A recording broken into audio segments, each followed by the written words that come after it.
Hey there folks, this is Matt once again. Welcome back to another video, and this is a paid request for Lucas. Thank you so much for that. For those interested in requesting any other type of videos, movie reviews, re-reviews, random thought streams, commentaries, tier lists, rankings, video game playthroughs, whatever the case may be, feel free to send it either directly to my PayPal. I do have a CashApp as well. The links are down below in the info box, and I will get to it as soon as I possibly can. And for those who sent them, thank you. I do appreciate it. So I decided tonight to do another request for Lucas. Very kind of him. Very generous. And that is a commentary for Crocodile Dundee 2. Just a little bit. I did Crocodile Dundee 1 commentary. Maybe try to upload these around the same time. I'll try to. But like I said, if anyone wants to request any type of videos, reviews, commentaries, live streams, re-reviews, video game playthroughs, whatever the case, PayPal is the best way. Do have a Cash App, and links are down below in the info box for those who wish to. So, I'm paused at the beginning. 3, 2, 1, pressing play. Paramount logo coming up. And for syncing, it's swirling about, and the text of Paramount will appear now. A Gulf Western Company.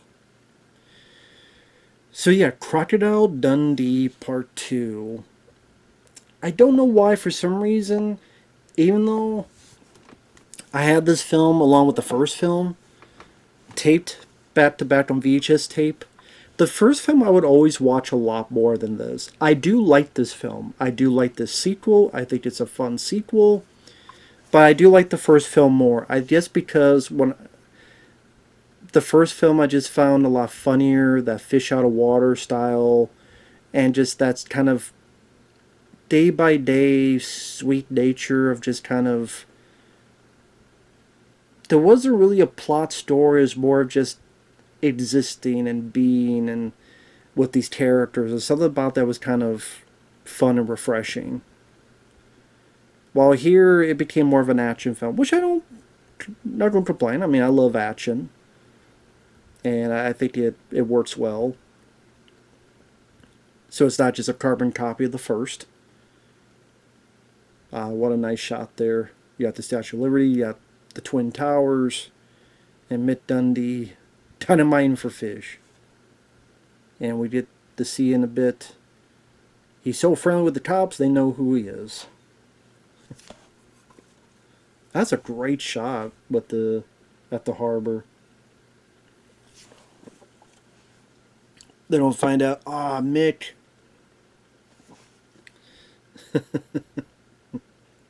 Should have known it was you.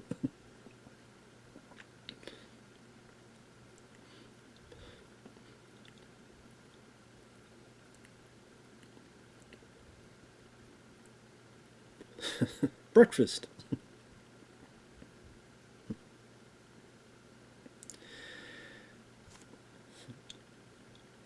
But I know Lucas was asking, I'll answer this right now, why is it that in this film I don't mind that when Crocodile Dundee fights the bad guys, he doesn't have any issue, any problem, but sometimes in movies I like people to go through trials and tribulations, like a Rocky. Well, because I look at them as different types of films. When I go into a Crocodile Dundee film, I'm honestly going into it more as for comedy than action. I'm looking at Crocodile Dundee as more of a,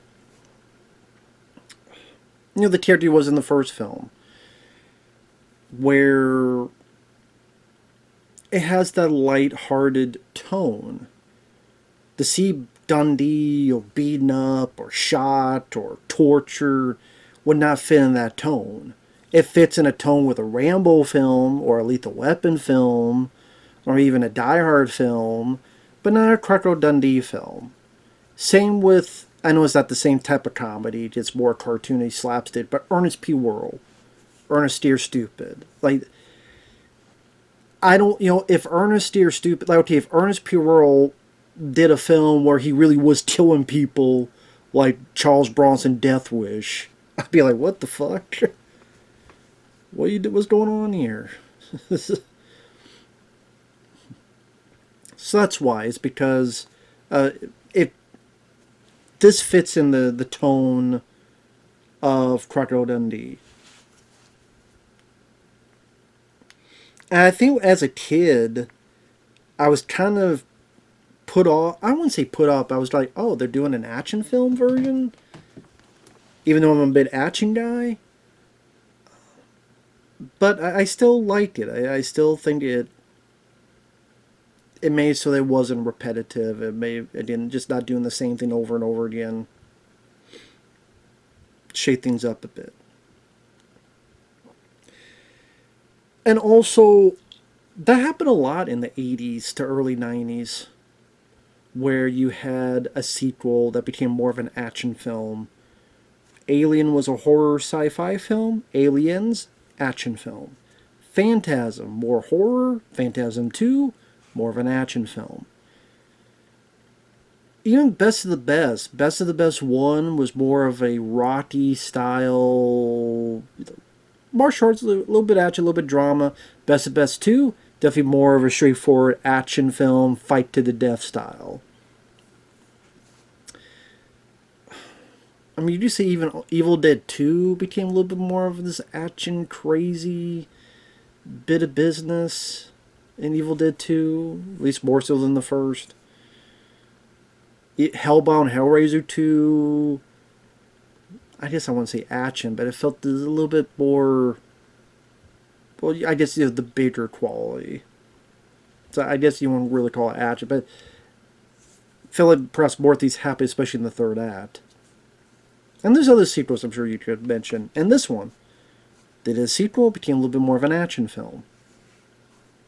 You know, what can we do to make it bigger? Because the 80s was about bigger, bigger, bigger. Which I don't mind, if it works well. Bit of product placement with Coca-Cola.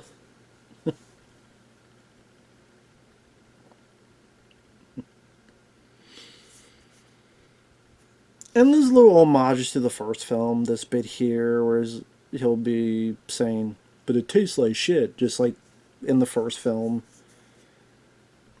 There's a little bit of nod to the knife part later on in the subway, among other people. I mean, among other little homages. I think it's done in a way that's it's fine in this. It's not, doesn't feel too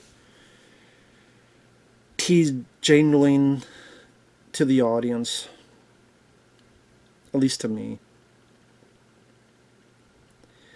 Now with this film, it's no surprise they got a sequel. I mean, the first film was the second biggest film in the US of that year, 1986. It might have been the number one highest grossing film of the year in 86. It was definitely up there worldwide. Like, it was a phenomenon. The screenplay was nominated for best script at the which I forgot about, but yeah, the first film, best original screenplay Oscar nomination. So you knew there was going to be a sequel. And this film, I know its reputation isn't really that positive, which I think it's a fun sequel. Well, actually, before I do that, we got Charles S. Dutton here as Leroy Brown, the baddest dude in town. But yeah, Charles S. Dutton. I always forget he's in this. And Charles S. Dutton, I mean, great actor. I mean, this guy's been in Alien 3, but he's actually one of the good things in that film. He gives a good performance. He was in Mimic, A Low Down Dirty Shame. He's been in a lot of stuff, Charles S. Dutton. Just a really good, talented actor.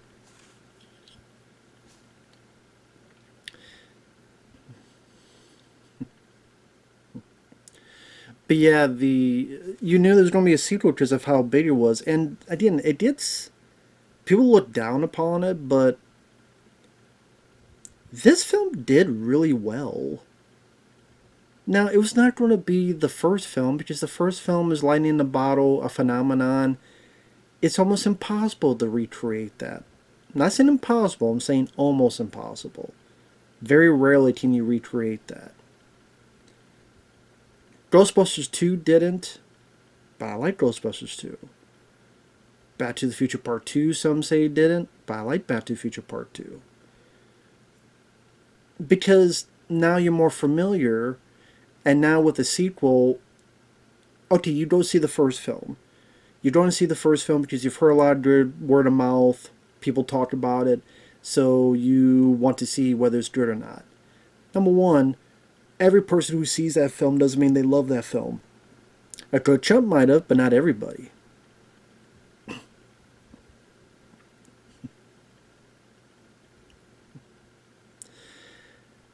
Actually, this is a funny bit here. You dig? Coming up here. So I like the idea that this guy, he actually sells like pens and office supplies.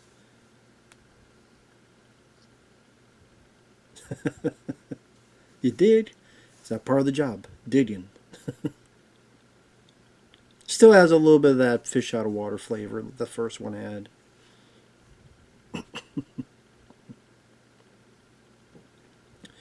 So there's a character that keeps up his appearance as his badass pimp daddy, but he's selling pens and office supplies. He's legit. So kind of like that because they didn't make him. You know, people would go, "Oh, you don't make him like a bad role model." It's like, no, he's actually legit. He's actually doing the right thing. But yeah, this film made a lot of money. Like this film made $100 million, over $109 million in the U.S. That's a lot of money. But I was saying that when a film comes out, not everyone's going to like it. Maybe a lot of people liked it. So when you get to the next one, the people who didn't like the first one, they're not going to see the sequel.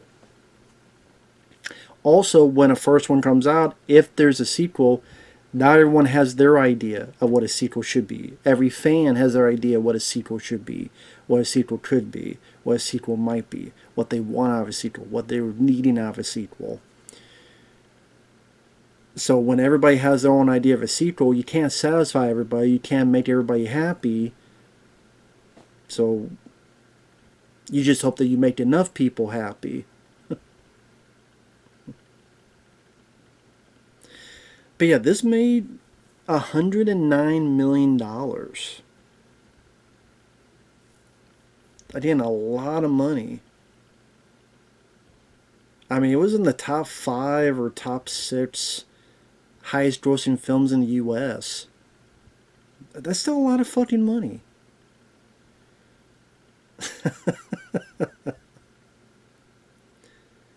Guy didn't even notice. Now he knows it.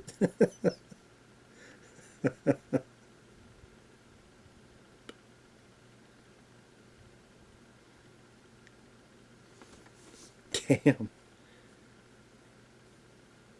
I don't like snakes, but I mean, that snake seemed under control, and poor snake didn't have a chance.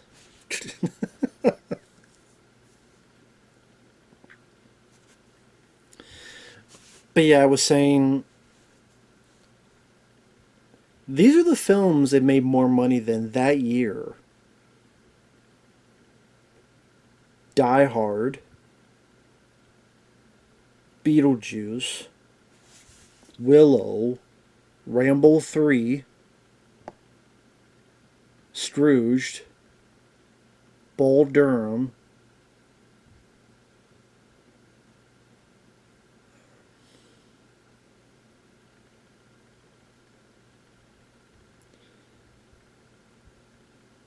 Twins. I think overall I kind of made the same, but I think when it released, it came out December, so the rest of the most of the money came in technically '89, January, February in them. But because I think Twins made like 111 million. Young Guns, The Naked Gun, The Great Outdoors, Elm Street 4, The Dream Master. Like a lot of I mean, it made more money than Die Hard. Rambo 3 did not do great in the U.S. Made only like 50 some million. And that's the sad thing is that I love Rambo 3. Rambo 3 is one of my favorite sequels, and that film just for some reason did not capture people. But Crocodile Dundee 2, again, 109 million. I mean, that's pretty fucking successful.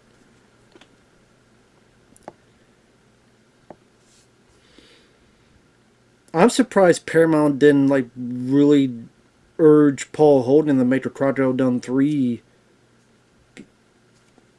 you know, 91, 92, or something, or 1990, yeah. You want to do this other film, fine, but you gotta do.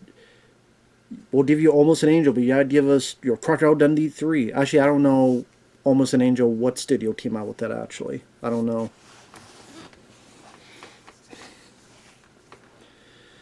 That's probably why one of the early pitches for Beverly Hills Cop 3 was Axel Foley and Crocodile Dundee.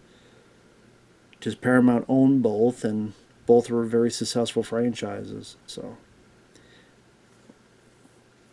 But yeah, this film, again, made a lot of money. Now, this guy I recognize. He plays the ex-wife of Linda Kozlowski. He's, like, with the DEA.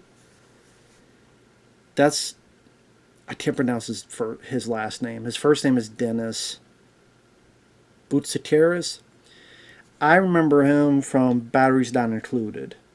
He's one of the tenants. Because I remember early... I thought he was Ron Silver. I was like, oh, it's the guy from Silent Rage. And it's like, no, that's not Ron Silver. It's not the guy from Time Cop. Yes. But he was in Batteries Not Included. This guy with the beard and mustache. He was about to get killed in a minute or two. Spoiler alert. But yeah, Batteries Not Included. He's the guy that fell in love with, I think it was Elizabeth Pena. He was the painter, the artist.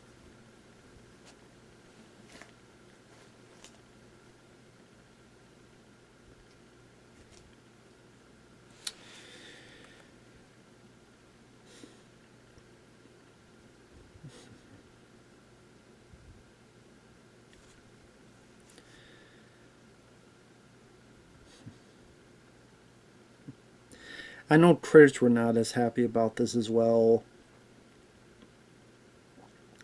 Just a lot of people felt that, the first one was kind of this nice fish out of water love story.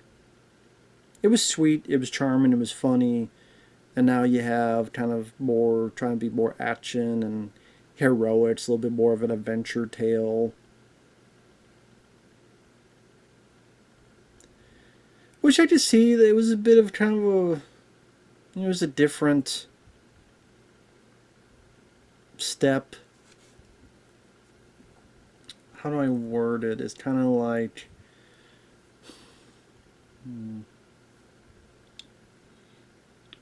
trying to think, what would be another movie like that?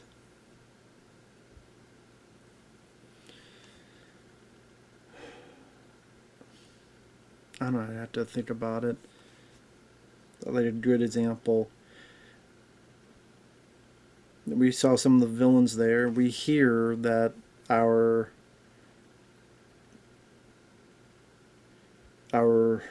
guy who was taking photos didn't make it. Which, that's the thing in movies, whenever you hear a silencer, people who've used silencers will usually go, that's not how a silencer sounds. But it's movies, I'm so used to now the silencer in movies and how they're made to sound that if you hear it in real life, you're like, what? He doesn't know who Nixon is. I mean, just to be fair, I don't know anybody who's the leader in Australia. So I guess I can't really blame them.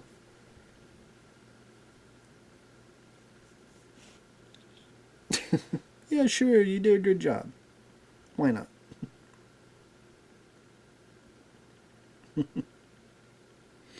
Yeah, I'll say you did fine enough.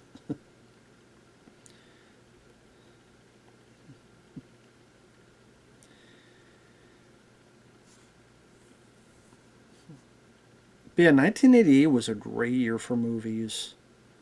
I mean, I mentioned some of them. I mean, you had I love Rambo 3, Die Hard, this film, Beetlejuice, the Blob remake from 1988, Bloodsport, Above the Law. A lot of good stuff there.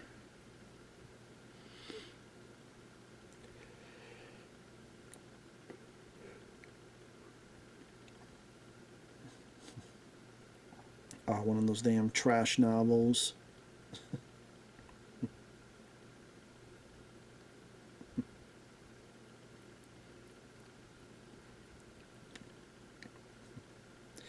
Now, the director of this was not the director of the first film. It was, I think, one of the co-writers. I forget his name. He was one of the co-writers of the first, and he got the directing job here. I think he also directed that Almost an Angel film with Paul Hogan.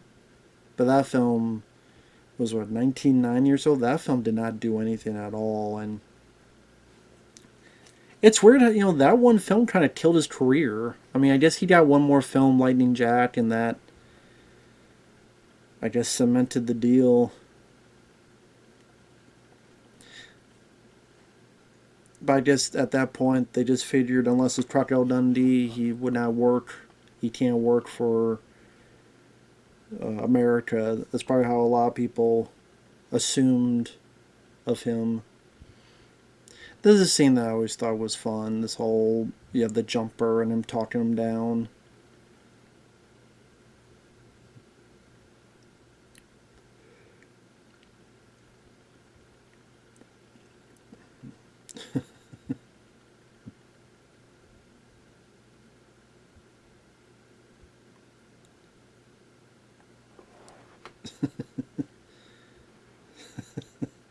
That's what, I'll wait for you.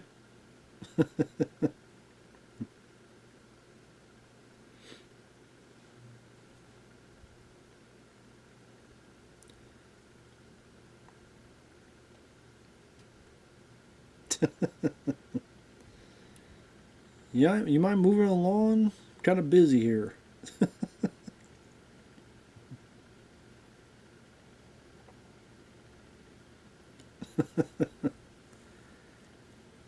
Just the idea to make him so pissed and angry.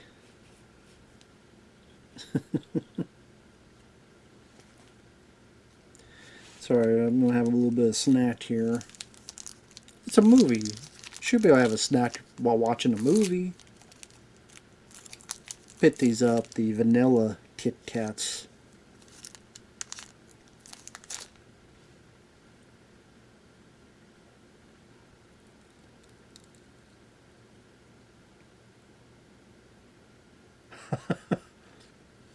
I love that bitch.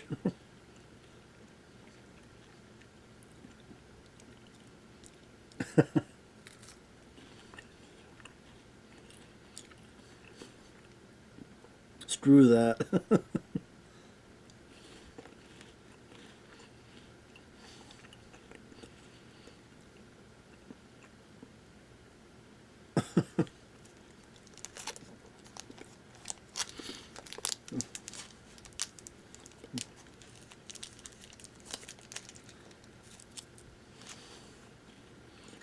Not the only time he'll deal with the window.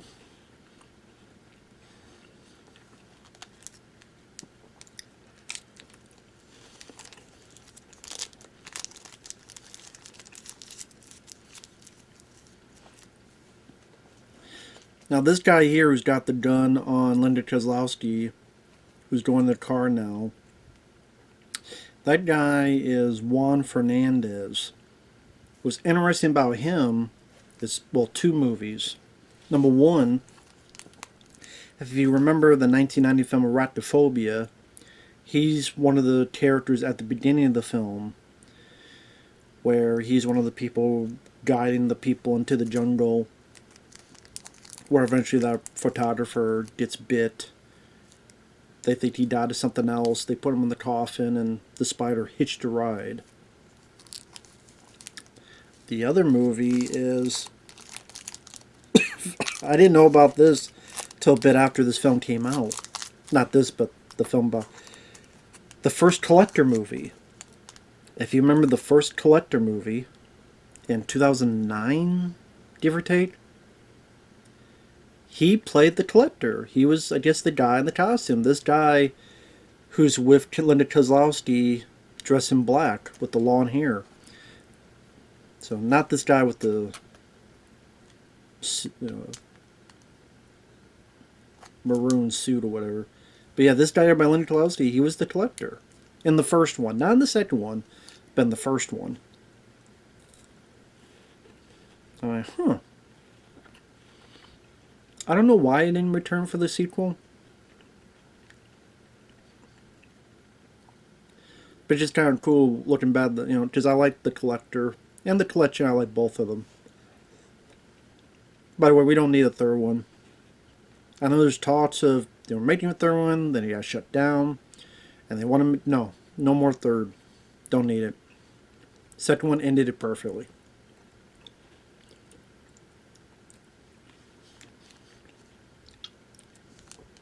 Maybe deep down somebody out there in the ether knows it too, and that's why it's not getting made. I hope so.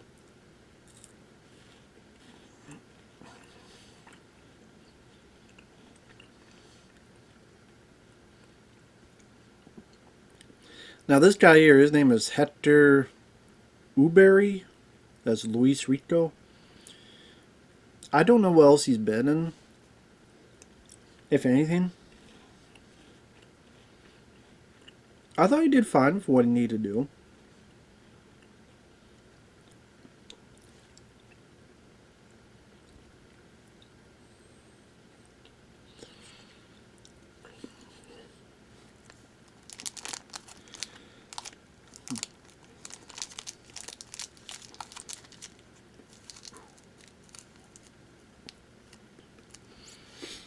Okay, I think I have the comparison. If the sequel to 3 Men and a Baby was, okay, you had 3 Men and a Little Lady, but it was about terrorists taking over an airport or something. And so Tom Selleck, Steve Bloomberg, and Ted Danson had to use their tricks of the trade to... Well, I guess even within the first film they had to deal a little bit of action and deal with bad guys. So you even had that in the first film. But this time it'd be 3 Men and a Baby meets Die Hard 2. It'd be like, what? Okay. Bit different. Yeah. Not what I expected. Although I say that, it'd probably be better than the actual 3 Men and a Little Lady. Probably would have liked to see that more. Now that I said that. That actually sounds like a better idea than what they did. So there you go. So that's why I don't get mad at the sequel. Because I'd rather have this than just a regurgitation of the first film.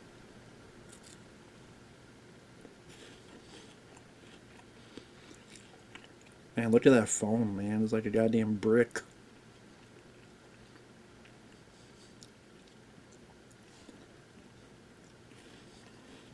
A fucking brick.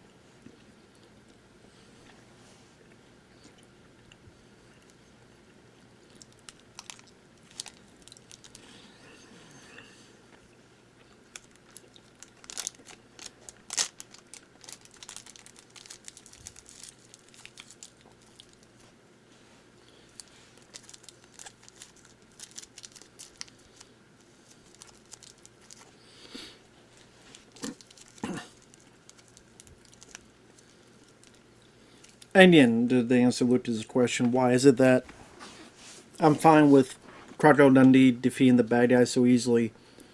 It just fits in the light, It's a bit heavier because Linda Kozlowski's character's in danger, and other stuff. But if it tried to get too dark, if it tried to get too... Again, you don't want to overwork it too much that it just feels too distant from the charm of the first one.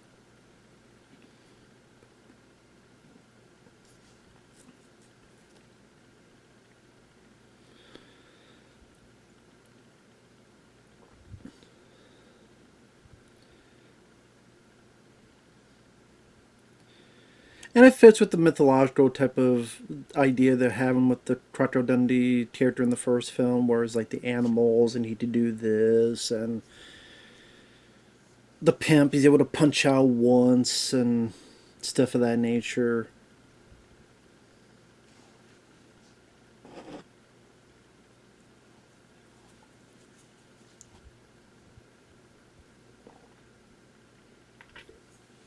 I just thought it was funny that this bad guy would always assume stuff of Dundee, and he always got it wrong. He always assumed and knew what Dundee was thinking, and it's like he did not know Dundee at all. Ah, yes, he tried to kill that guy because he wanted to shut him up. And it's like, with this type of character, it was almost more satisfying that he was able to completely take over, take charge of these folks, who's bad guys. Coke, Pepsi, and Diet Pepsi.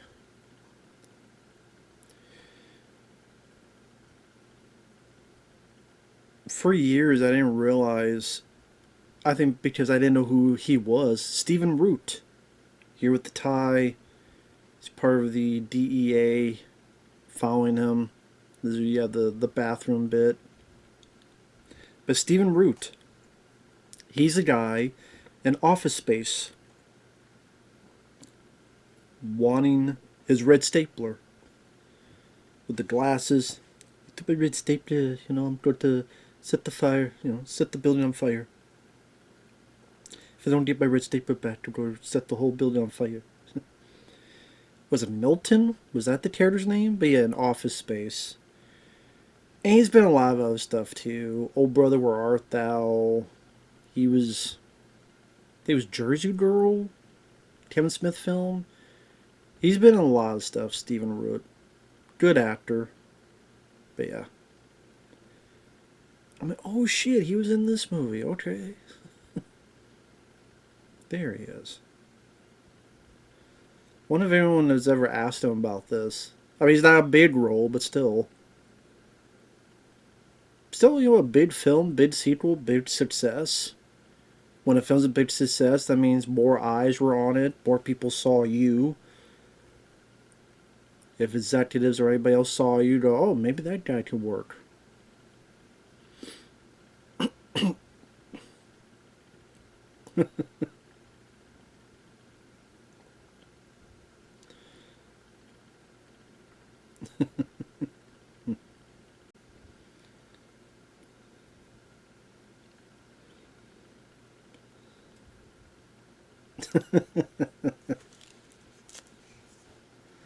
Yeah, and gonna take things a little bit more seriously now, ain't you? I certainly would if a fucking knife was at my nuts. I'm like, okay, I'll sing the alphabet if you need to, with a knife on my nuts. I'll do whatever you want.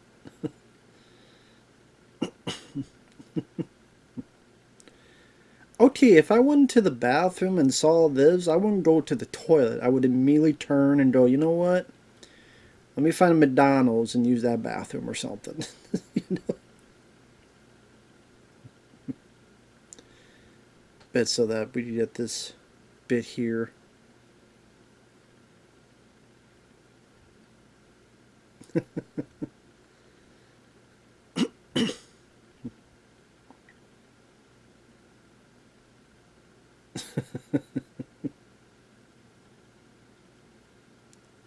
Yeah.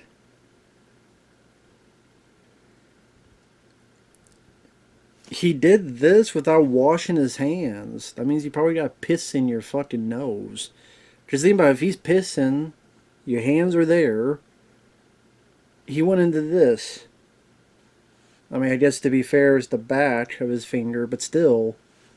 It's near where your piss was. Like, wash your hands first. Oh, this is where you get the nod to the knife. Now that's a knife. Coming up in a bit here.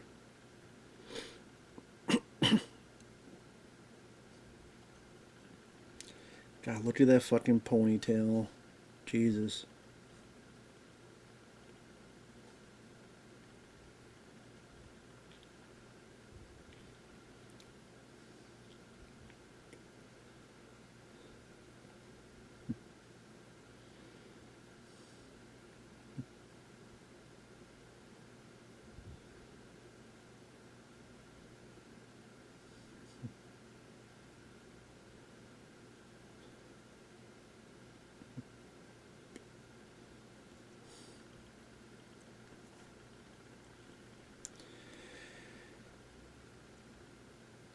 It was also nice to see kind of what Mick was capable of, because you get the inclinations, how good of a shot he was against the poachers, you know, hitting people with one punch, knocked them out.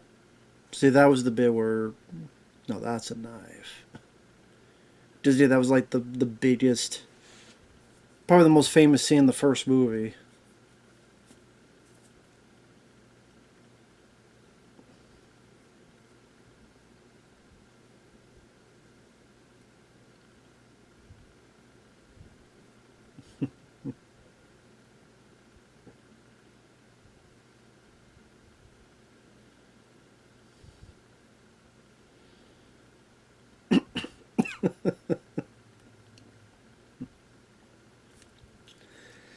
I don't know why I love these tourists. I don't know if this would be labeled as, I don't know, racist or insensitive by people being fucking sensitive pricks, but I just look at as tourists. They're just wanting to see the highlight, the danger of New York.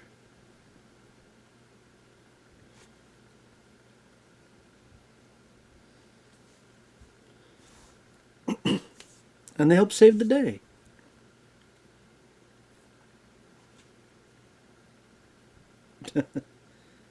There you go. Nicely done.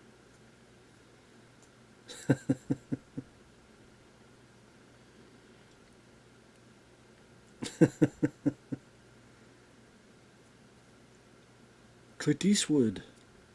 What? No, that's not Clint Eastwood. Yeah, very tall. Yes, Clint Eastwood.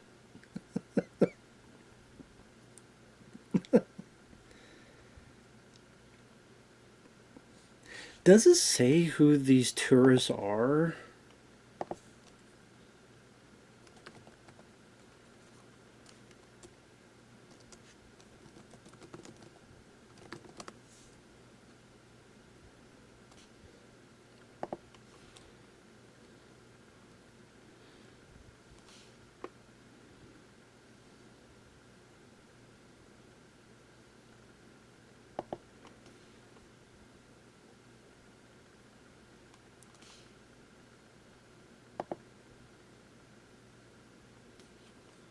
Ronald Yamamoto. He's the one who said that was Clint Eastwood. He didn't get to do a lot of films. He was in The Cosby Show in one episode. Love or Money as fish store manager. The Palermo Connection as Sam Toya. And Come See the Paradise as Harry Taramura. The Palermo Connection was a 1990 film with Jim Belushi and Mimi Rogers, which I never even heard of before. And then Come See the Paradise, that's the one with Dennis Quaid, directed by Alan Parker. The thing I know about Come See the Paradise is it has a piece of music that's was so good it was used in a lot of movie trailers throughout the years.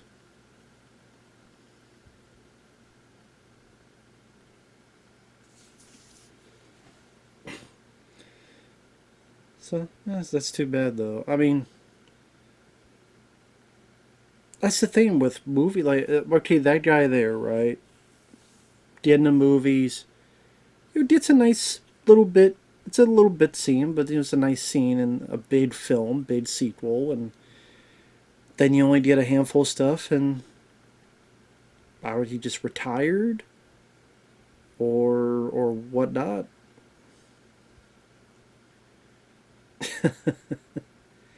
Now, granted, I don't know if a shotgun will create a hole the size of a pizza. That always reminds me of Michael Bay, the commentary he did for the first Bad Boys, where he complained about a door being blown out in his movie. It's like, oh my god, look at that. It's the size of a pizza door, pizza pan.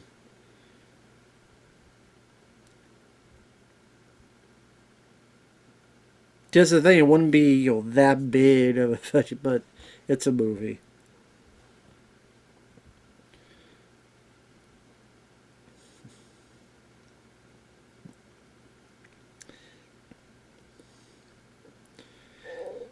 I think even this stuff here is still fitting in the comedy realm. It's more comedy action, but if this was more of like him getting beaten up, getting shot, you kind of lose a bit of the comedy aspect. You lose a bit of the fun factor. But the fact that he's in control, the fact that he's got the situation mostly consistently secure, it kind of helps keep the light-hearted comedy that you're still hoping to keep from the first movie.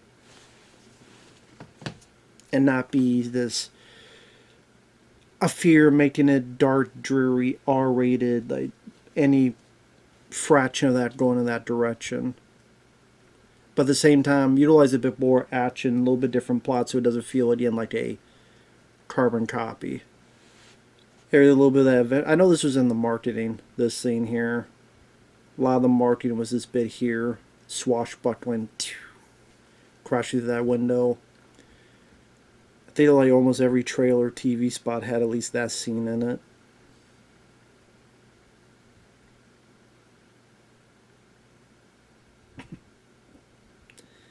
You want to take your finger off the trigger, guys? Their fingers right in that trigger, and like you want to take your finger off the trigger, agents. Be a little bit more careful with them. Just saying. Just saying. May want to be a little bit more careful.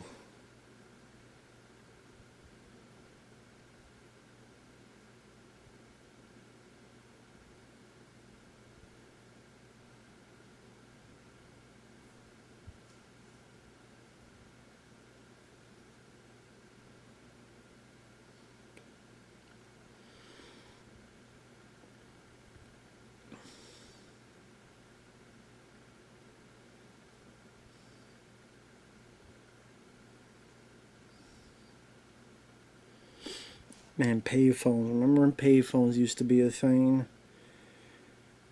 I mean, hell, by the point 2003, they were going the way of the dodo. Just 2003, that was what Phone Booth, the film Phone Booth came out. I talked about how there's not that many phone booths left.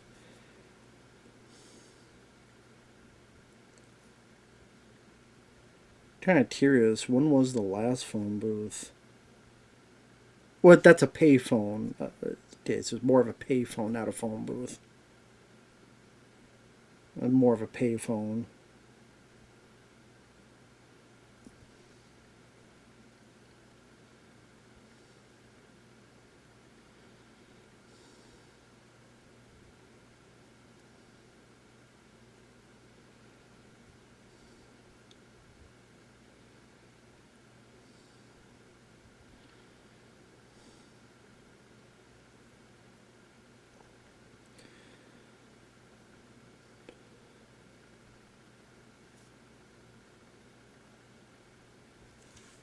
What year was the last payphone?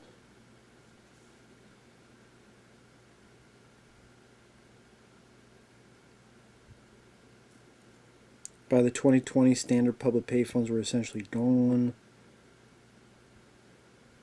2006 to 2011, major carriers exited the public payphone business. Sprint dropped support 2006, AT&T 2008, Verizon in 2011.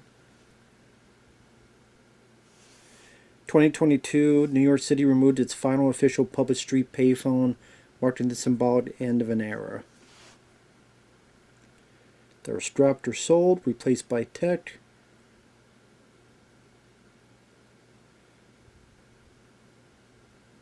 You may find a random one in an older bus station or remote national park. Huh.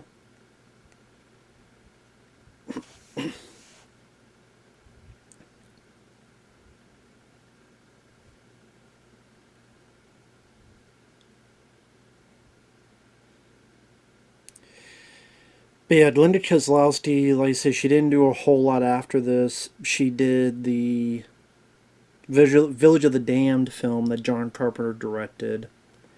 I think the last film she did was Crocodile Dundee in Los Angeles in 2001. And I think her and Paul Hogan divorced in 2014. I think they had one kid together.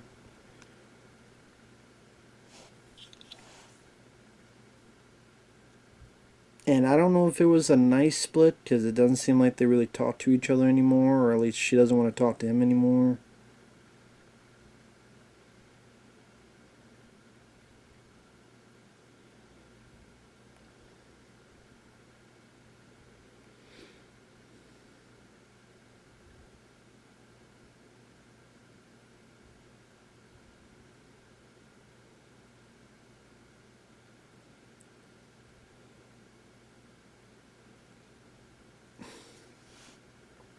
Okay, I'm sorry, this is a piece of random news.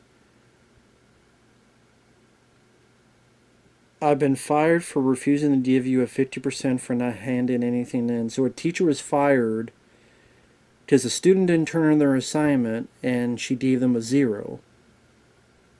And she got fired for that.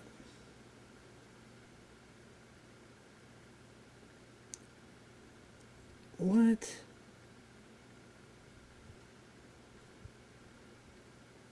Okay. Sally, I could buy that. But sorry, that's just a random piece of business. But Sally, I could see that being a thing.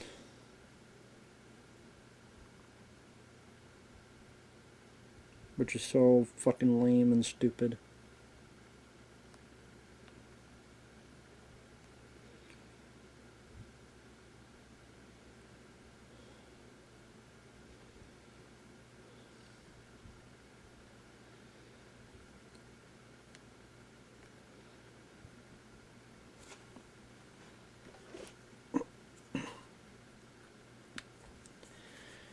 So this is him getting some support to, quote, storm the castle, as he puts it.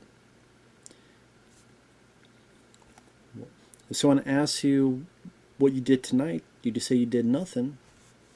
Or you just say you helped this lunatic storm the fortress.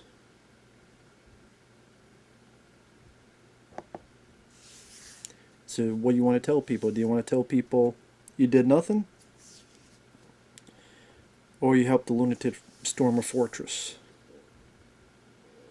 God, look at all these clothing. I mean, it's 1988, but just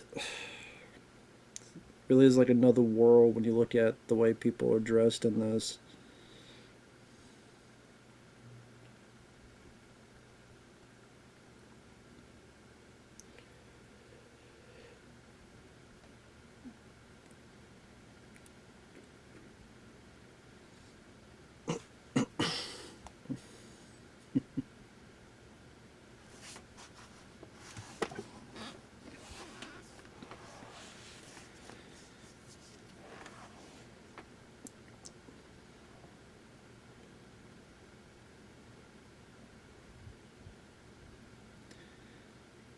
What are your chances of getting out of here with that jacket on?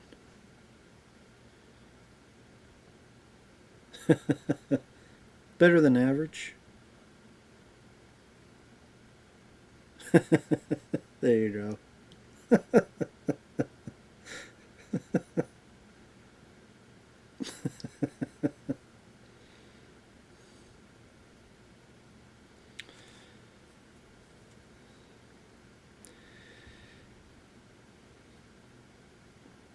But yeah, this is back to the day. Yeah, a little more of these punks and the mohawks and the outfits. Like in Star Trek 4, yeah, the punk and on the bus. Screw you! I don't know about whatever the punk song was, and Spock gives the Vulcan nerve pinch.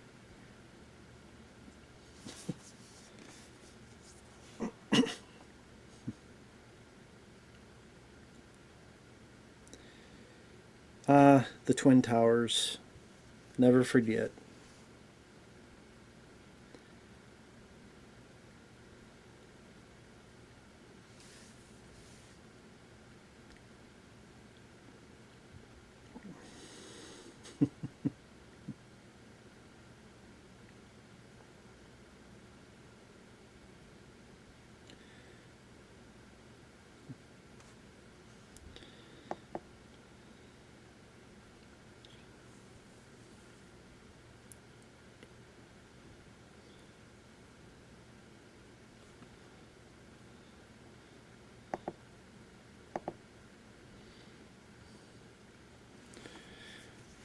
Yeah, so I'm not saying much, just kind of seeing their plan come to fruition.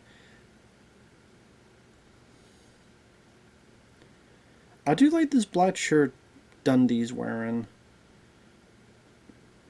No more it fits with his hat. And also, it makes sense, at least to have a bit more darker clothing, since it's supposed to be a little bit more secretive. I mean, granted, his pants aren't really that, but at least he's got the shirt. How computers were, or monitors, TVs were back in the day. Man, that screen would now be a big computer screen, more details, and maybe infrared heat seeker, whatever the hell. Here was just low lights that blinked red.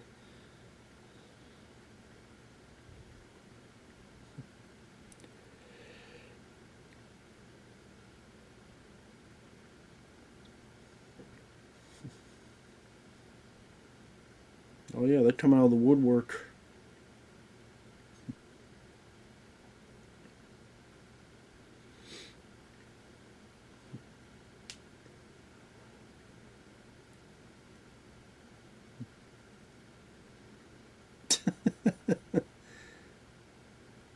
Yep, that's what you would do. That's what you would do. A guy trying to fight with his blade, you just grab it, you have full control, keep him off balance, and then give the big old punch. Guy thought he was fucking Bruce Lee or Jackie Chan or John Van Damme. He certainly was not.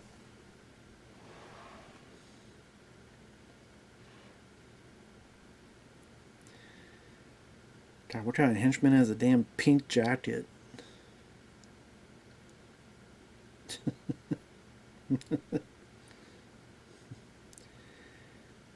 That guy should get 5 for having a damn pink jacket. What the fuck?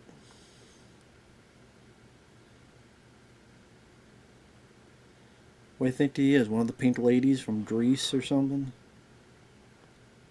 Damn.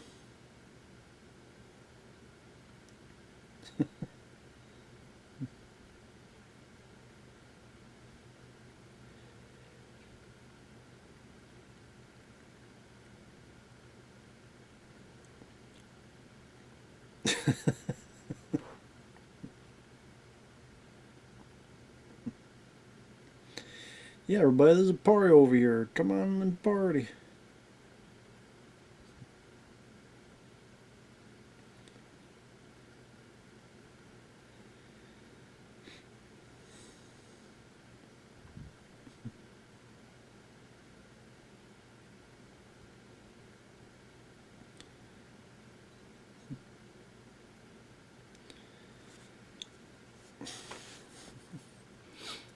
But it is interesting that this character, even Paul Hogan himself, just didn't go on to do a whole lot after this. I mean, the only films I could think of is Almost an Angel, Lightning Jack, Crocodile Dundee in Los Angeles. He did one called a Dundee Evening or something. Like he played himself. Chevy Chase was in it. Never saw it. It honestly didn't seem that good. It seemed like very kind of like it's trying to be meta. And Paul and oh, we're gonna do another Crocodile Dundee. He'll be your son, and he'll be played by Will Smith. And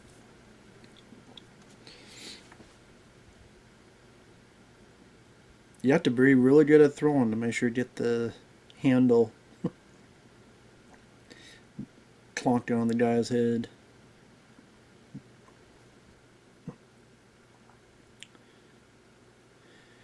Yeah, I was going to say, I'm sure there's a reason why that statue is so in frame in that scene there.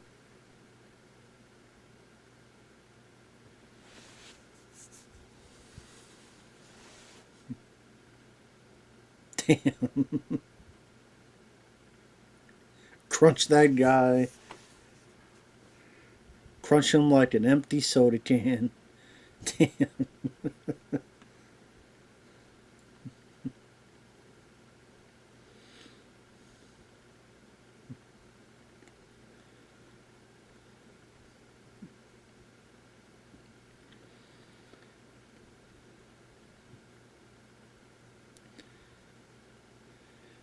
I mean, it makes me does make me wonder, would Dundee be willing to kill someone if he had to? Seems like he would. As a last resort, but...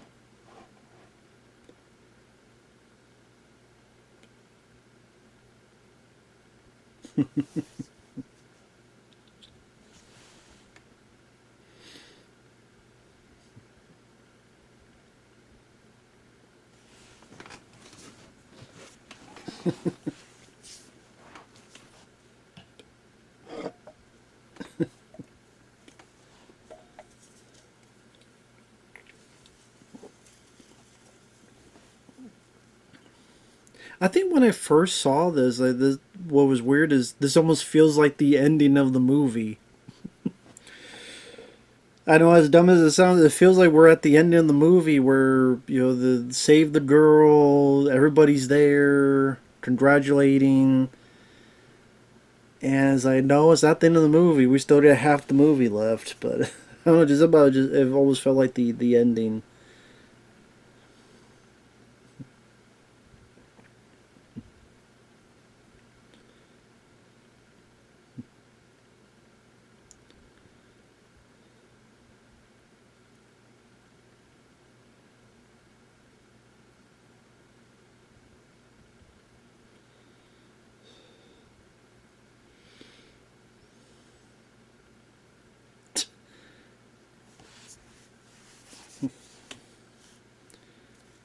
I guess this cop, got saved. He didn't have to eat the dirty ass eggs. Just leave it for this ass.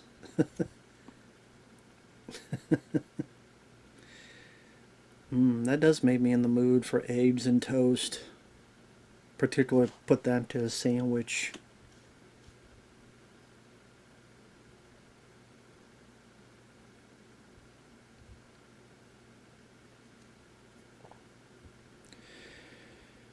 Trying to remember, I think they get shot at, and that's where he's going to take her to Australia. I think that's what happens. They get shot at. I think during the scene later. I think. I know eventually they do go back to Australia.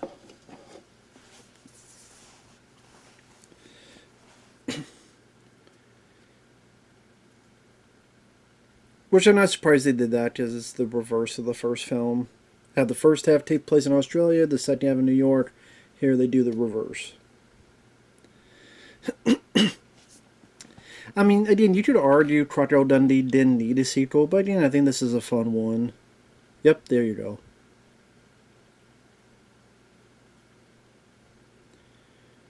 So I remembered a thing or two.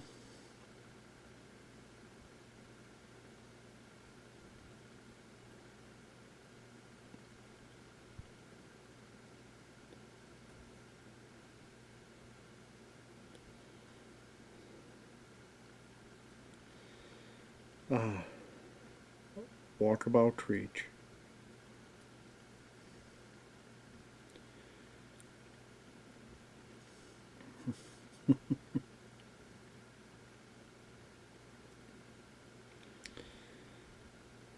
It's cool to see this actor again. I think sadly one of the last movies he got to do, because I believe he passed away in 1989. This guy here, John,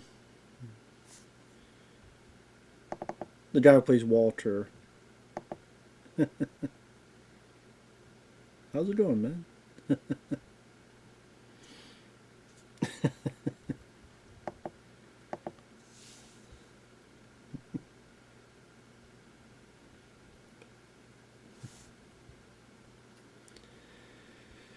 It's cool because we get to see some of the characters from the first film, revisit them. Donk.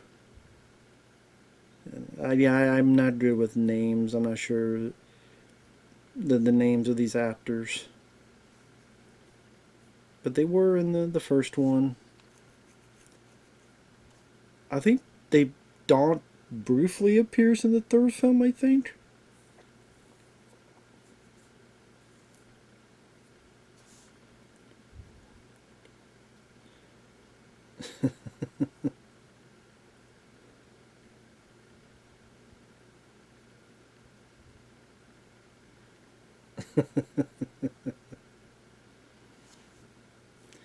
Just like revisiting old friends and such.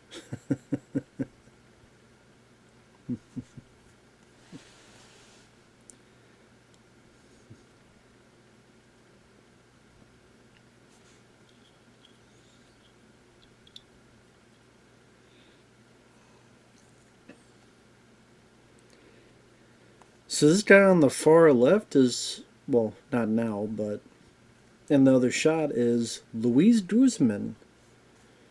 Which, I mean, Luis Guzman's been in a ton of films. I mean, it's massive the amount of films he's been in. I know the other guy that came in, he's familiar as well. I'm trying to think.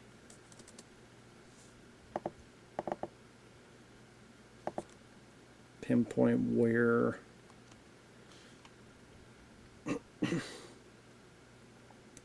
About to find. Oh, that was him?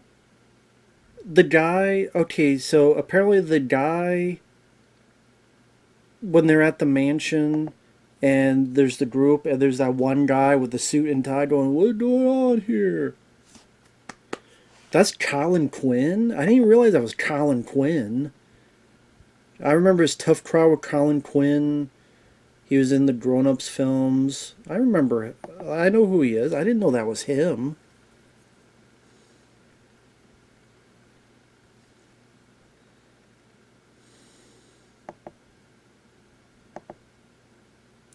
So Steve Rockman is the bigger guy, Donk, and he was a wrestler.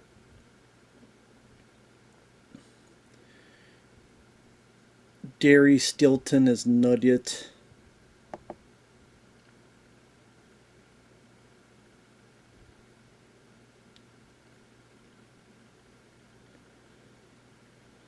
He's 81 years old.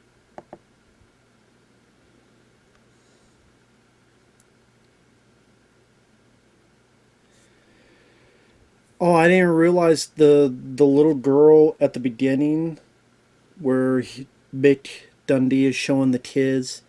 The little girl is Tatiana Ali.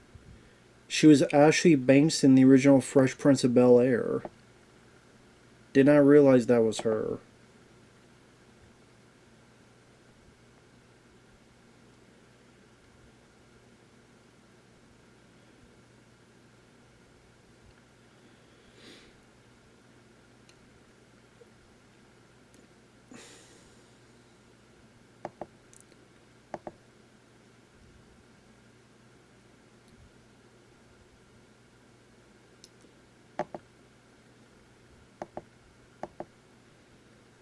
God, I can't tell. I can't find who the other guy, because I don't know his character's name. That's what the bad guy is. It might not even be in here. That's the thing.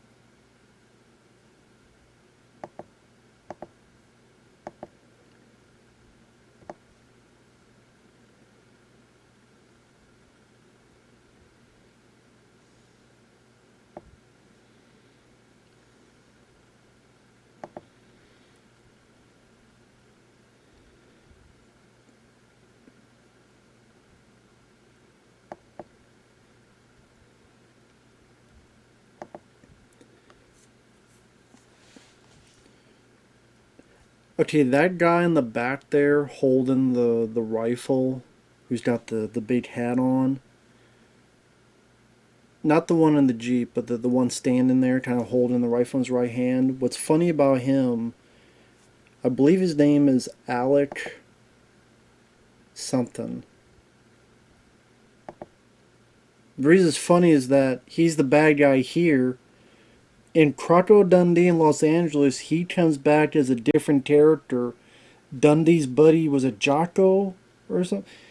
So he's in part 3, but he's playing a different character, and he's like one of the main characters who's Dundee's buddy. So it's just funny that they did that. I like this where, is that Bit Dundee? And he's like, fuck that. He's like, fuck that, I ain't going against Bit Dundee. Either A, does I like and respect him more, or B, I know if I do that, I'm going to get fucked over. So it's like, okay. So this guy here, yeah, this guy walking up and noticing he disappeared.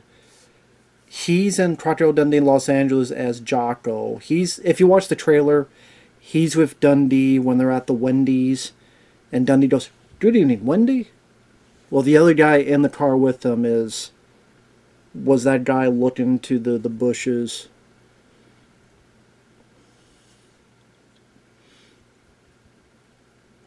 I know his first name's Alec.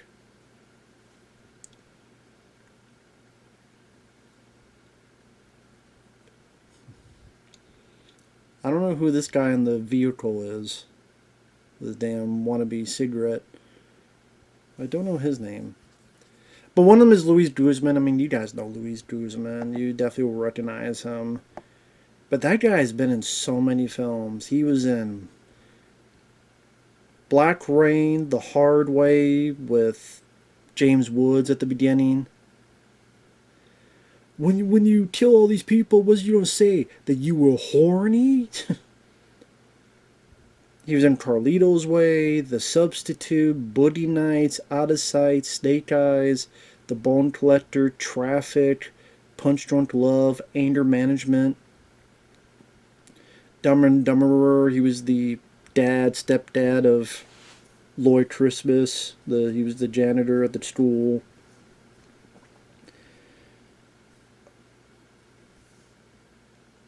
Journey to the Mysterious Island. He was there with The Rock. He was in Beverly Hills Cop Axel F. He was the voice of Wart in the Super Mario Galaxy movie that came out this year. I guess he's the judge in Coyote vs. Acme. Oh, he was in Havoc. I actually haven't seen that film. I have not been requested that film. Guns Up with Kevin James. Never saw that one.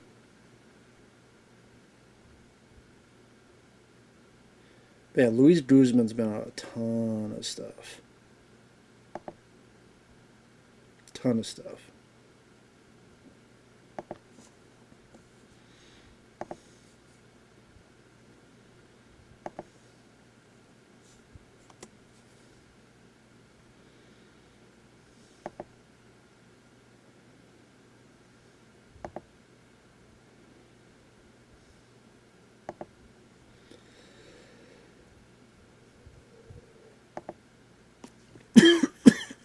Sorry about that.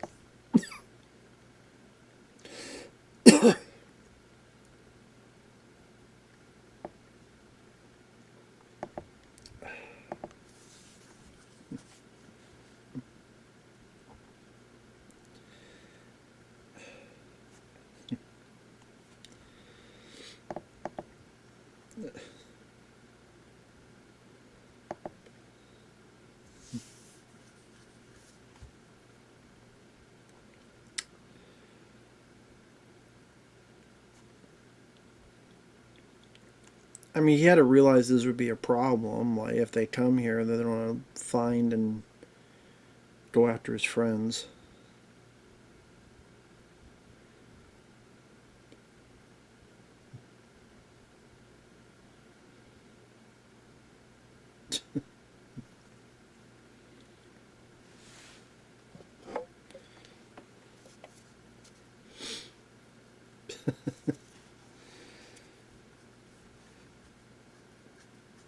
So the idea is that if I try to shoot at him or wound him or something, I need to make him believe that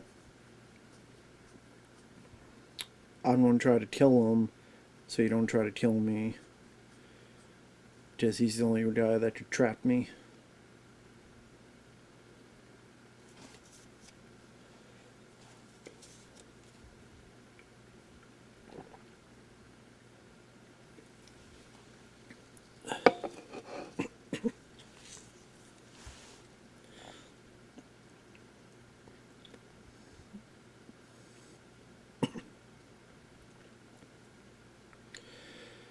I always loved Crocodile Dundee's outfit. I loved the vest, the jacket he had, and the hat with the crocodile teeth in it.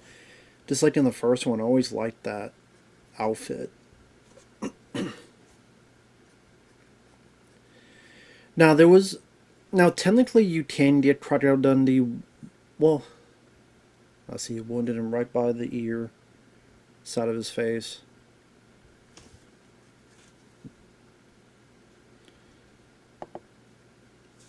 So did I.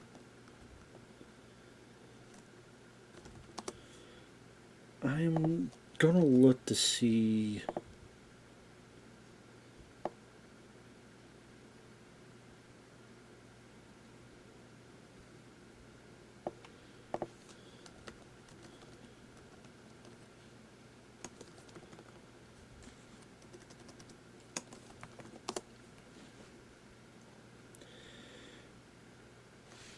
I'm just looking to see what all is available. So,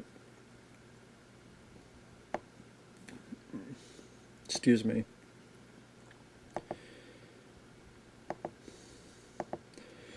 There's a picture here that says Crocodile 1 and 2 4K, $80, and it has 1 star. Do not buy this version because it's the censored version. Buy the Blu-ray instead. 4K HD remaster, Encore Cut Edition. So yeah.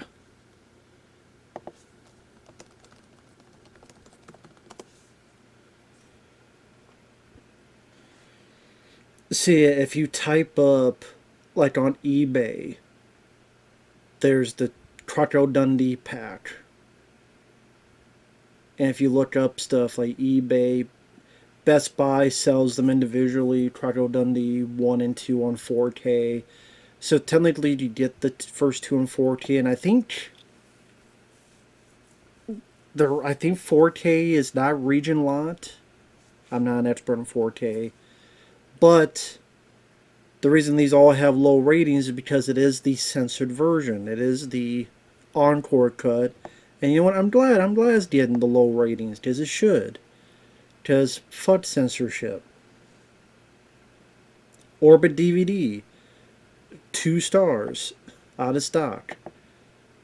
Well, it's out of stock, so that means people bought it, but I hope they know they bought the censored version. If not, they don't be, well, maybe they don't care. But it has low ratings because of that. So again, technically, but if you don't have these, it's best to get the Blu-ray, which the trilogy is on Blu-ray for $26.75. And it says it's the 3-disc set. So maybe, I don't know if I have these on Blu-ray.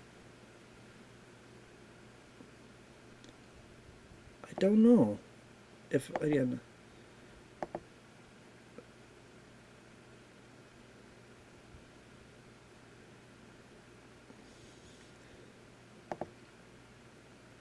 But yeah, it is a 3-disc set. And for $26.75, so that's less than $10 a piece. That's pretty good. You're just not going to have much for features. There's going to be bare bones. And the very excellent Mr. Dundee, that was the one I was thinking of. That was probably the last thing Paul Hogan has done and will do. But yeah, the Encore cut, you buy it for $49. One after 11 ratings.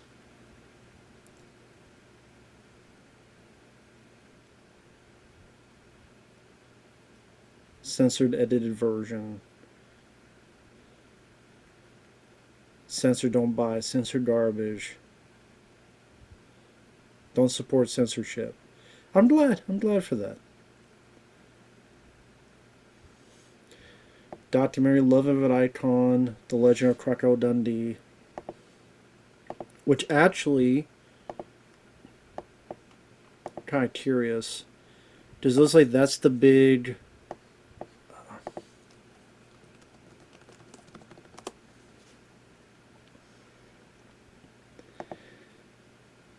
So if you go to m4uhdfree.net, that's m4uhdfree.net, and you type in Crocodile Dundee, you will find Love of an Icon, The Legend of Crocodile Dundee, which is a documentary, hour and 27 minutes, which I think, I haven't watched this, but yeah, it is here.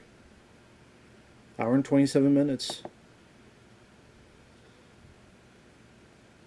So it looks like they interview Paul Hogan, and they interview I think the wife of the director of this movie, who co-wrote the first movie. So I think they go into like the Paul Hogan show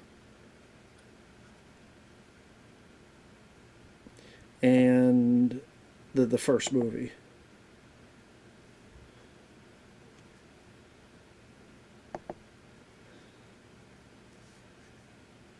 So I have to watch this sometime. Not now, obviously, but I have to watch it sometime. So it is out there. It is out there. I'm glad. That way I don't have to buy the stupid ass edited version. But yeah, I don't think it talks about this one. Because I guess for them it makes sense because that documentary was on the first film's 4K. I don't think the second one 4K has features. I don't think. I should look that up actually just to be sure.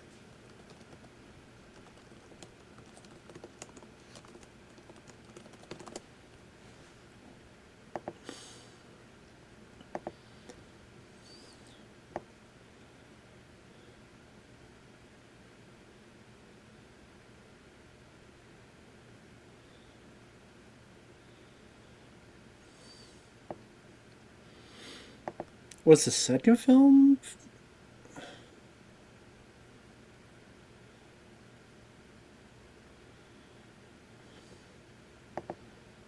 Did that receive edits too?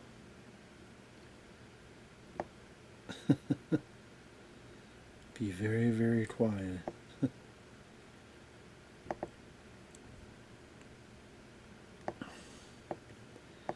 So I'm just looking here to see.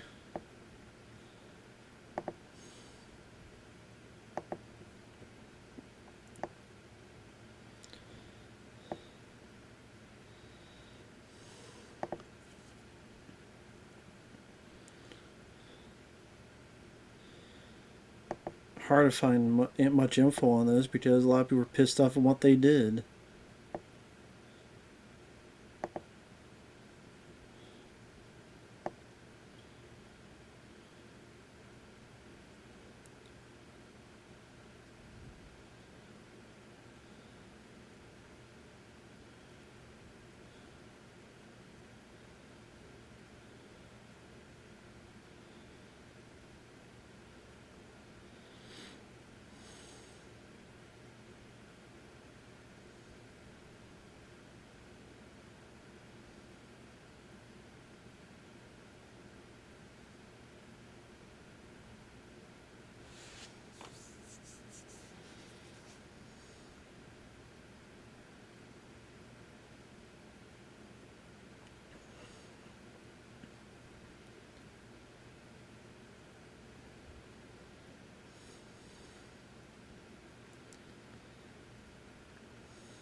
So, on April 27th, someone said, keep your eyes peeled for late this year, possibly early next year.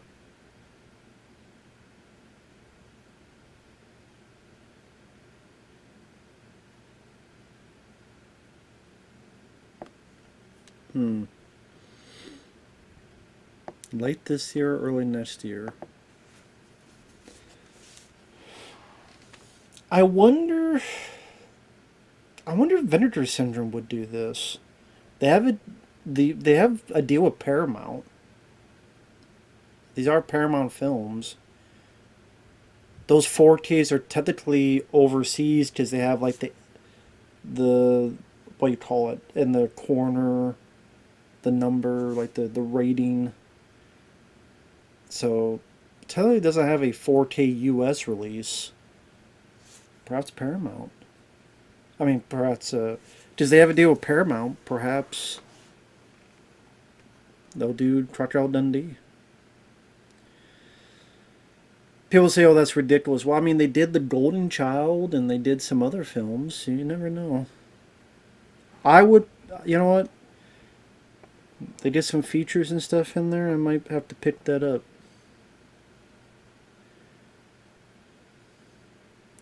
So I know I missed a bunch of stuff. Yeah, I'm kind of.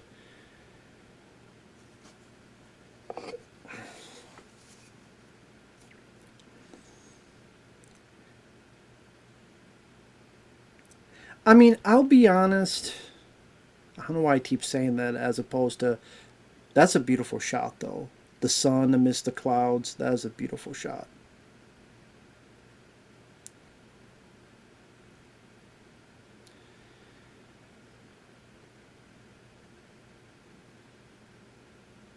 I was going to say, I mean, this stuff is fine, but I don't find it nearly as enchanting or as interesting as the stuff in the first film, which is more just him kind of seeing the ups and downs and peccadillos of New York.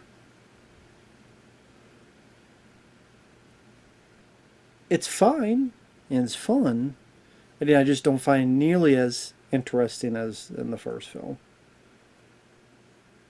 Because I feel like I got more laughs and chuckles, and here, the action is not.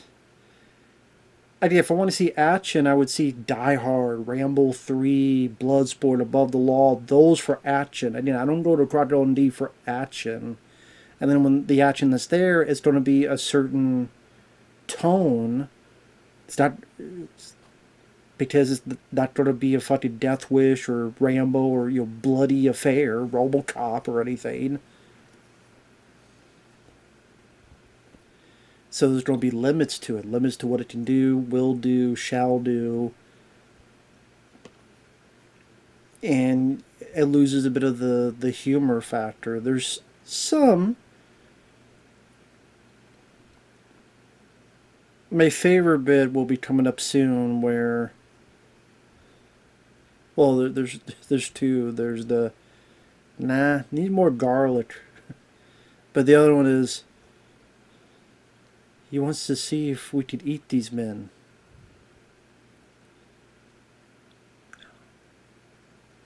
Because later, because Lassy's horrified, and the guy goes, "Don't worry about it." They're saying that purposely to fuck with these guys, and one of them like, hmm. But that's coming up soon.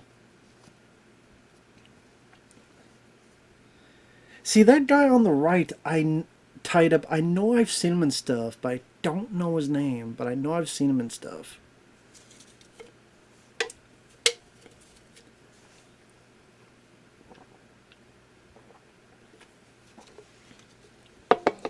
Yeah, doesn't he just rush in the camp and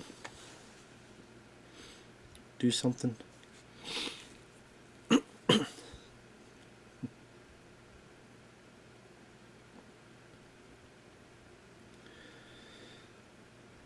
So he's putting this scent on people to have certain things attract towards him. Well, just the smell as well.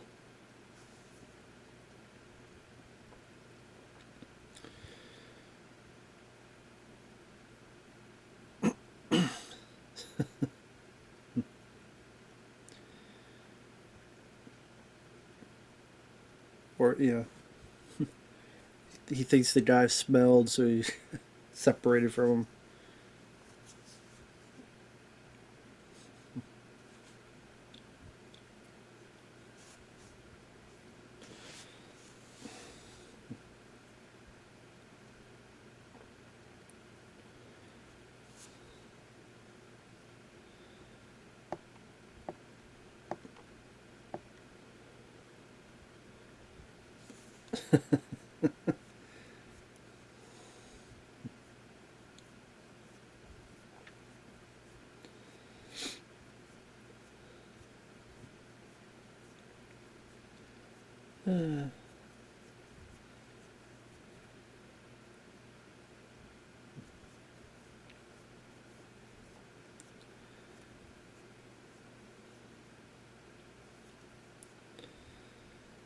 Sorry, I'm just watching the film, kind of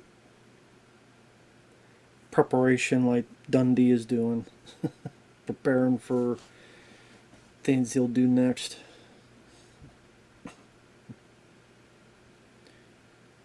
I just felt that in this one, the second half just felt a bit of a slower pace than the first film. It didn't feel as, again, charming, as funny in the second half as it did in the first film.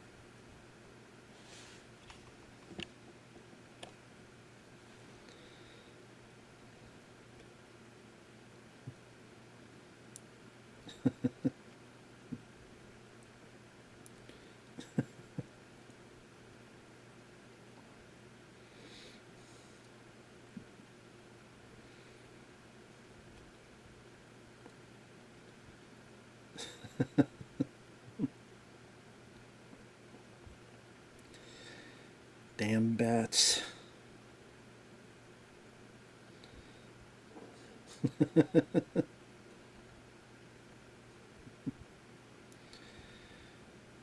I mean, I definitely want to.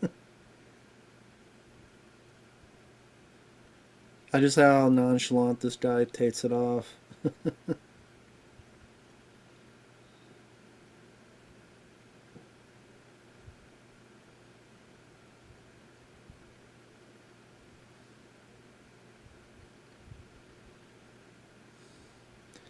It's a nice looking gun that the bad guy has. I like that handgun.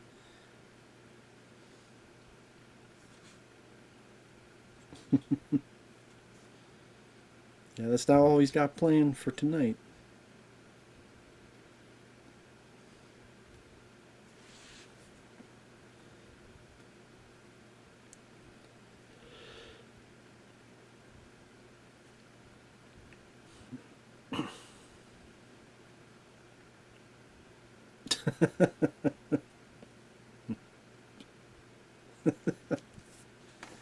But this, I mean, I'm laughing. There's still some fun to be had. I'm laughing there.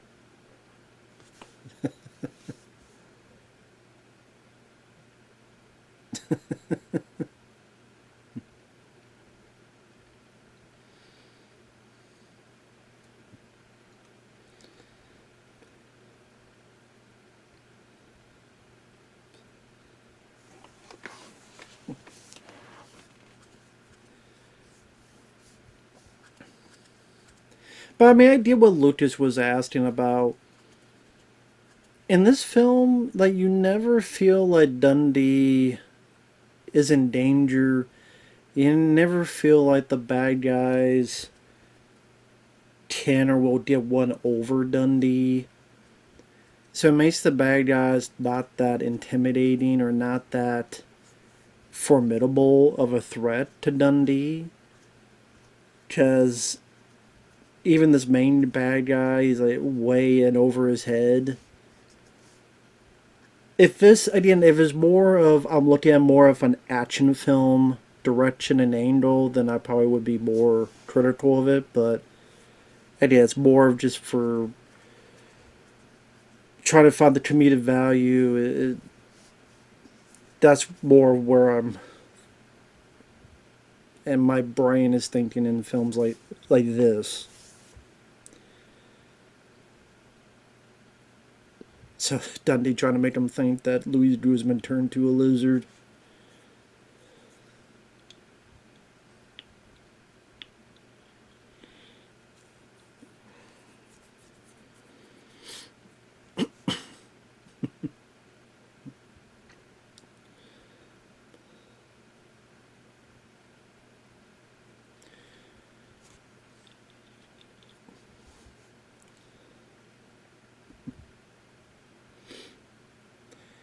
It's still crazy to me that the guy on the right there, he would later be in the third Crocodile Dundee as a different guy.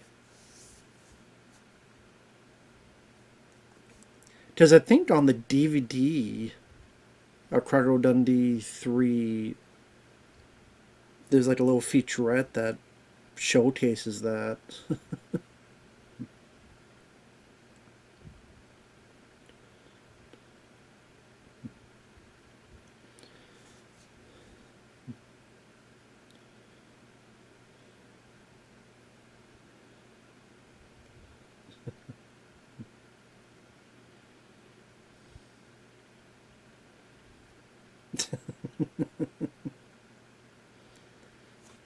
So I mean, I'm still having fun. I'm still, obviously, I'm still chuckling.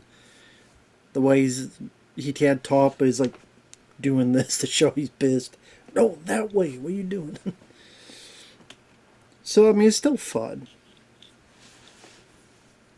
And yeah, it's still a likable main character.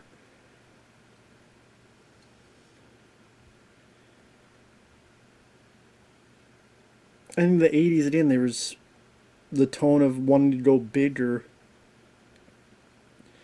So First Blood, you get to Rambo 2. Then you get to Rambo 3. You gotta get bigger.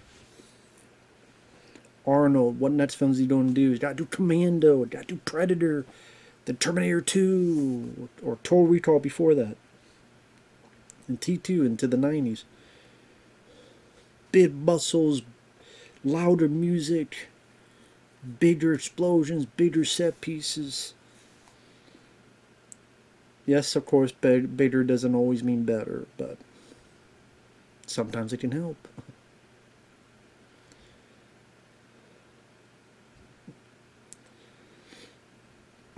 Of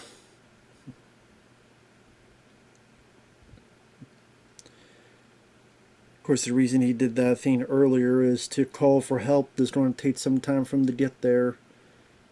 The tribesmen. There you go. Speak to the devil. There you go.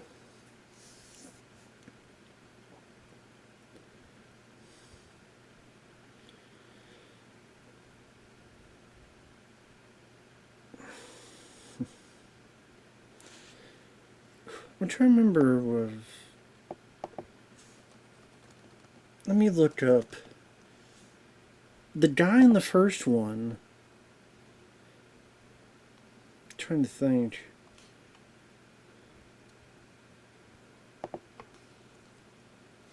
Yeah, David Copillo. He passed away 2021. I wonder why he was not in this one. It kind of would have been fun if he was the one that was here. I wonder why they didn't have him come back. They had the other characters come back, but why not him?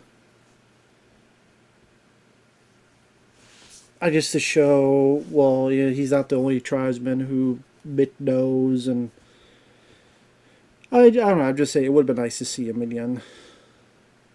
You steer shit out of me. This is one of my favorite bits here. Are we allowed to eat these men?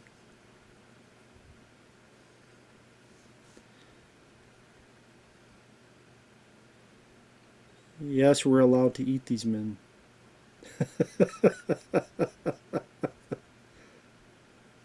The wink.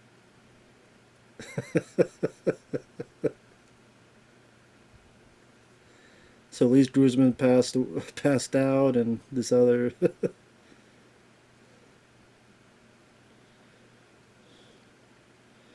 I swear that guy who did the cross, I swear he's in the film Speed.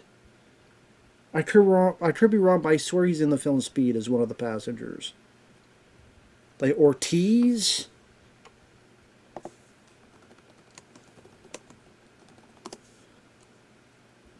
Carlos Carrasco. Okay, is that who it is?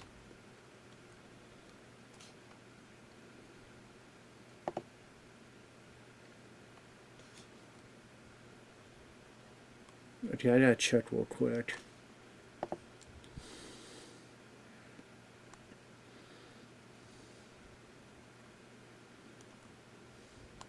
Yep, it is. Okay.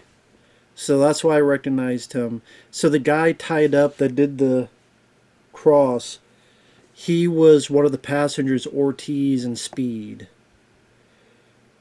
He was also in Blood In, Blood Out. Can't Hurry Love. Oh, there's a TV series, Can't Hurry Love. Dark Breed.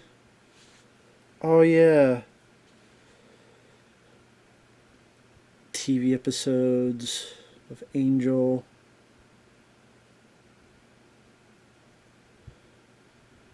He actually did voice work to villagers and Resident Evil 4, the original. Huh. Cholo Zombies. So he's still working.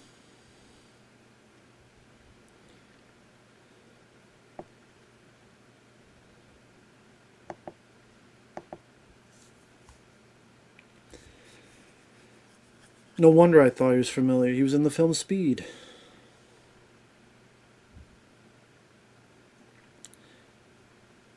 I just popped in there.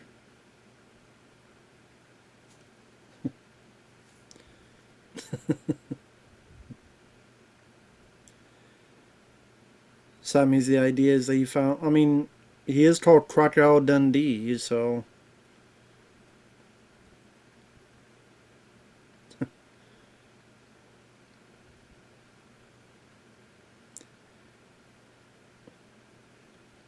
I mean, you have to think that he probably couldn't clean that as well as he could, so he's probably got still muck and blood and pus in the back of his head and his back.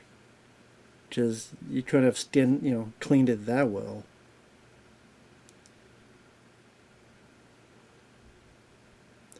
Oh, there's another fun moment coming up. I don't need a gun. I got a donk. A what?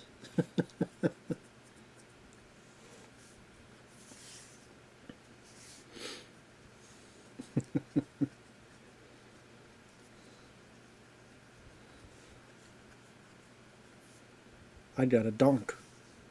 A what?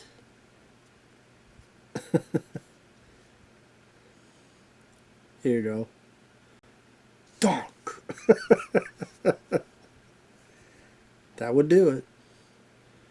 So yeah, apparently that guy was an Australian pro wrestler. So,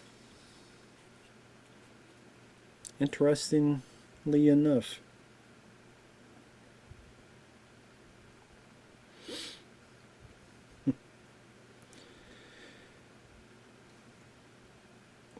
Not too many people left. Save Walter. The one guy's knocked out by Donk. Not a whole lot of people left.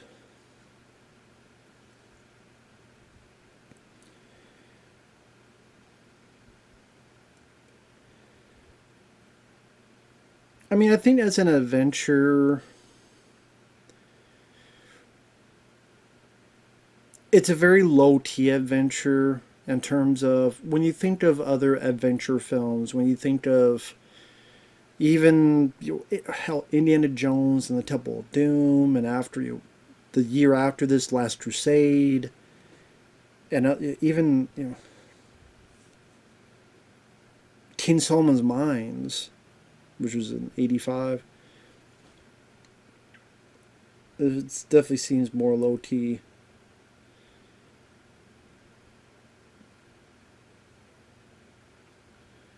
Nah, needs garlic.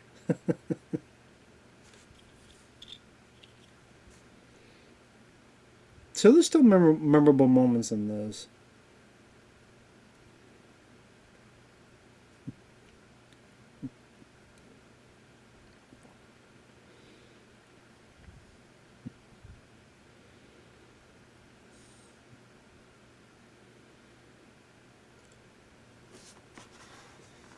Pretty damn quick there.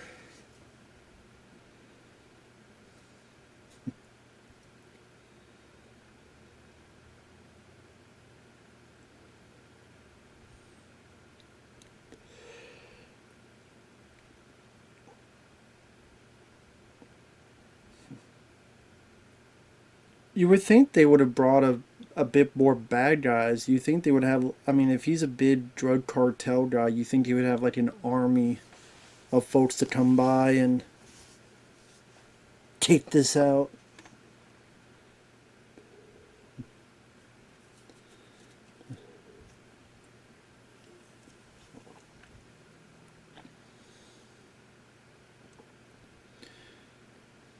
So this guy wants to be an arsonist now.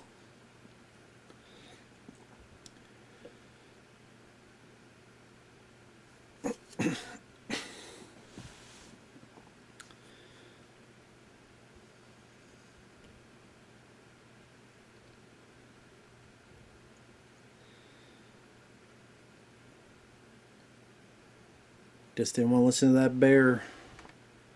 Only you can stop forest fires.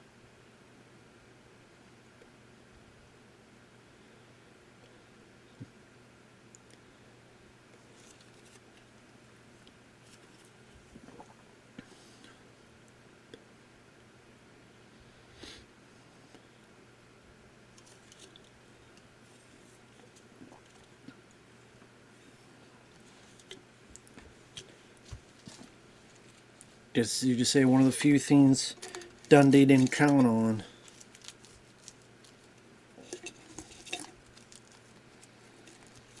God being a damn arsonist.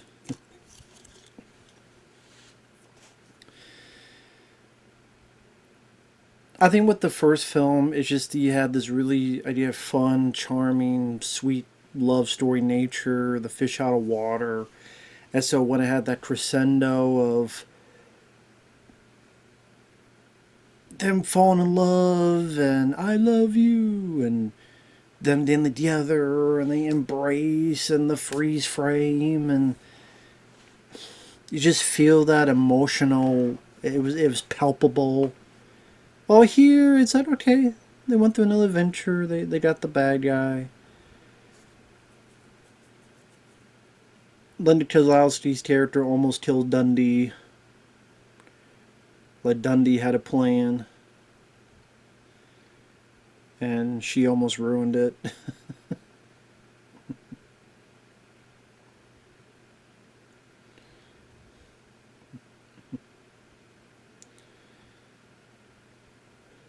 or was it, or did the other guy take the shot? I can't remember now.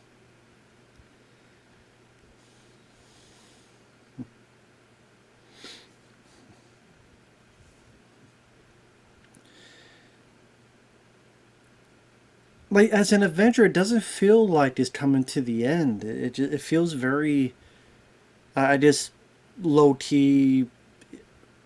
If they made it like a bigger, explosive production, maybe they feel. I don't know. That wouldn't fit with the tone either.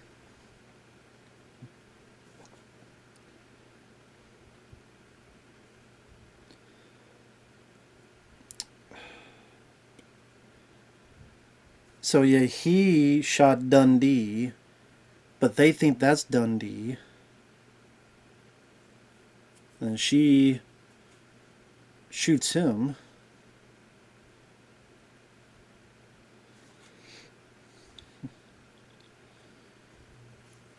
And weirdly enough, this ending is similar to Last Crusade, where you think the hero has gone off the cliff, your other characters are looking over, and then the hero comes by and kind of looks down with them. Kind of like how Indiana Jones. So it'd be like,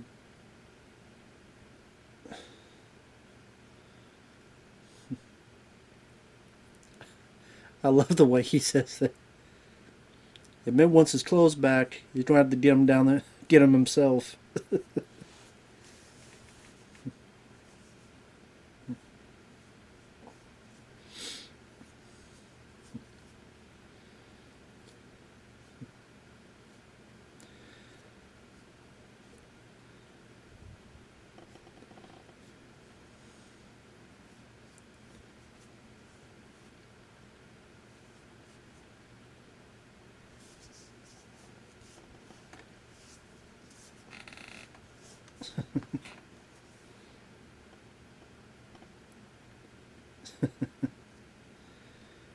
See a little bit of the blood there where he has been shot.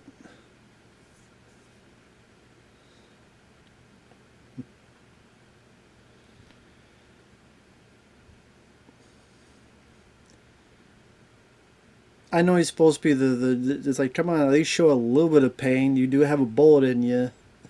Show a little bit of pain, dude. Come on. You have a bullet on your side. Good thing you're a bad shot.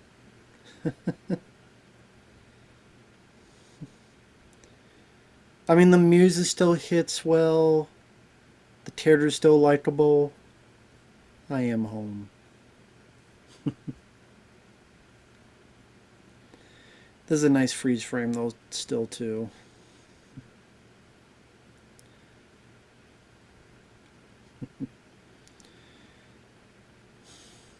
Yeah, the music still fits just like the first film. Good score. Really good score like the first film. And there you go.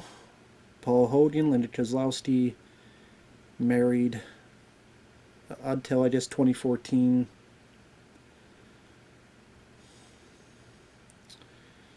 Juan Fernandez, Dan would be the collector in the first film. Charles S. Dutton, of course, many films. Stephen Root. I love how they put toilet in there. In case you don't remember toilet. Fuji and Kato were the name of the Asian gentlemen.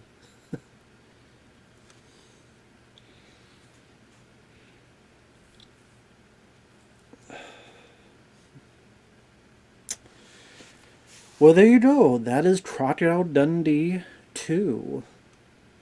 It's nice to revisit these films. Again, I would still say I liked this less than the first film. Because the first film, I loved the whole thing all the way through. This one, I lose a little bit of interest when we get back to Australia. It is more of kind of slow build, slow planning, waiting for the next move to take the guy out, tie him up. So it kind of like just slows down a bit. And as an adventure movie, there's not a lot of big stunt work, action, explosions, chase, none of that you're so used to with, again, Indiana Jones films, even Firewalker, Teen Solomon's Mines, other films of adventure films, or just action films in general. Then Dire, Rambo 3, Above the Law, Bloodsport, like just this year alone. But it still has enough charm and with the characters. There's still funny, memorable bits in there. That's still fun. So it was great, along with the first film, to revisit these. Thanks to Lucas. So thank you for that. I do appreciate that.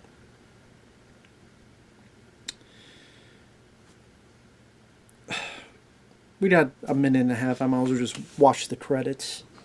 Why not? And it's sad that these films, I mean, again, maybe Venator Syndrome or someone will release these at better editions, because Venator Syndrome did get the Paramount deal. So we'll see what that entails in the future, later this year or next year, the one post. I mean, we'll see. But